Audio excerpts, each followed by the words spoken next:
Welcome back. From mood swings and hot flashes, we know menopause is a natural but very challenging stage of life for women. It can not only affect your health, but it can also have a big impact on your relationships. We're joined once again by Dr. Bitner with more on this. We know those hormonal changes can really have a big impact on the people around us. Why is that?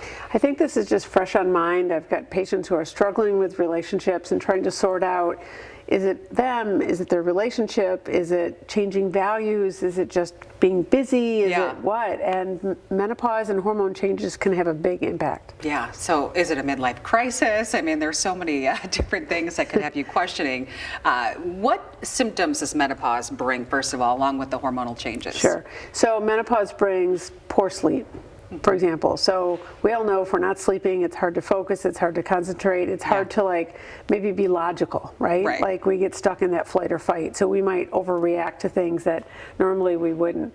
Menopause and loss of estrogen changes our brain chemicals.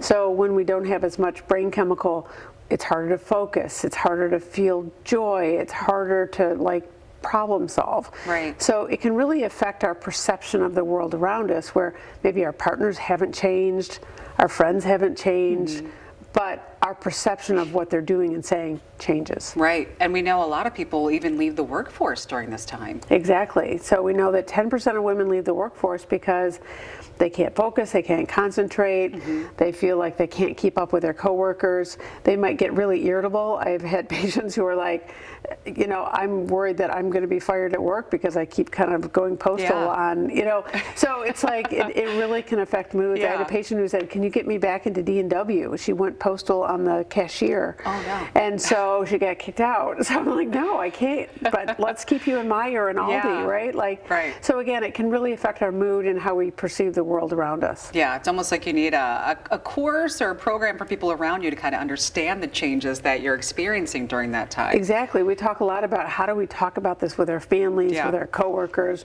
right? And so it's super important. In the book that I wrote, there's a chapter about menopause for partners, right? So it's like open the book and hand it, right?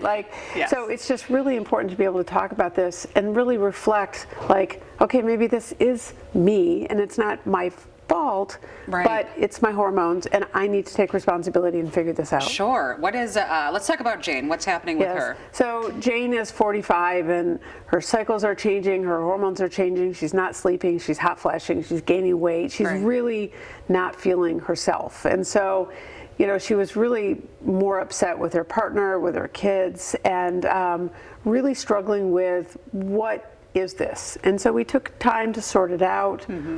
Look at her hormones, look at her cycles, and it really gave her some space to say, okay, I've got to slow down here a little bit. And so she's seeing a therapist. We're talking about what medications might help her, the basic habits, going to bed on time.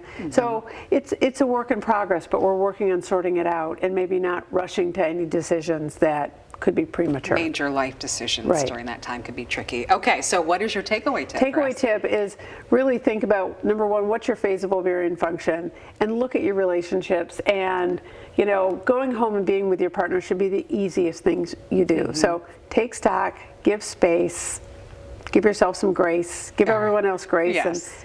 And that's a big takeaway tip, but there's a lot we can do and just to slow down and there's a lot that women are dealing with when it comes to menopause, but you don't have to suffer in silence. You don't have to do it alone, as we know. All right, Dr. Bitner, we appreciate your time. Thank you so much. We'll be right back.